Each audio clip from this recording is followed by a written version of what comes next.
Hello parents and guardians. School is around the corner.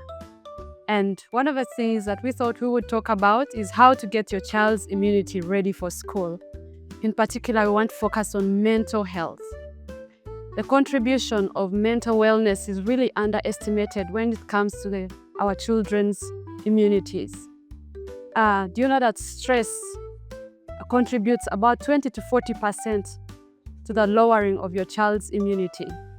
So stress leads to a production of a hormone that is mainly cortisol that will lead to a decreased production of the disease-fighting cells in your child's body. And more to this, it will also lead to a reduced appetite and poor sleep, and with that definitely comes even a greater effect on lowering your child's immunity.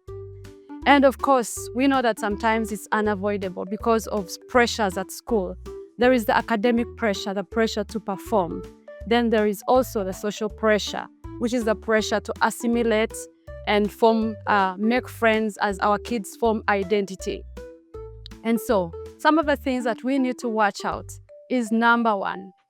First of all, we must know that children will rarely say that I am stressed.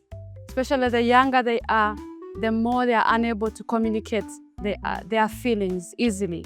So it may reflect in physical symptoms such as recurrent headaches, recurrent abdominal pains, sort of like a mystery illness that is there throughout the week but disappears over the weekend, or a mystery illness that is now coming up as you're starting to prepare and talk about school. Then they may just have emotional instability, outbursts of anger and crying over very trivial matters or things that you would consider trivial to them. Another symptom is that they may be more childish compared to their age.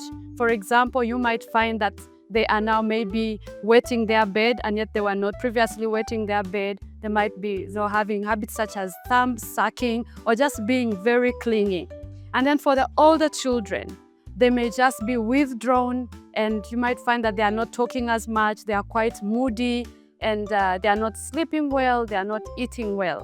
One of the things that we need to avoid is to just sweep all this under the rug and kind of portray what we call a toxic positivity. Yes, there is such a thing as a toxic positivity, whereby we just tell the child that you'll be fine, this is what we went through, and it's part of growing up. It's not a guarantee that they'll manage to handle it as well as you did.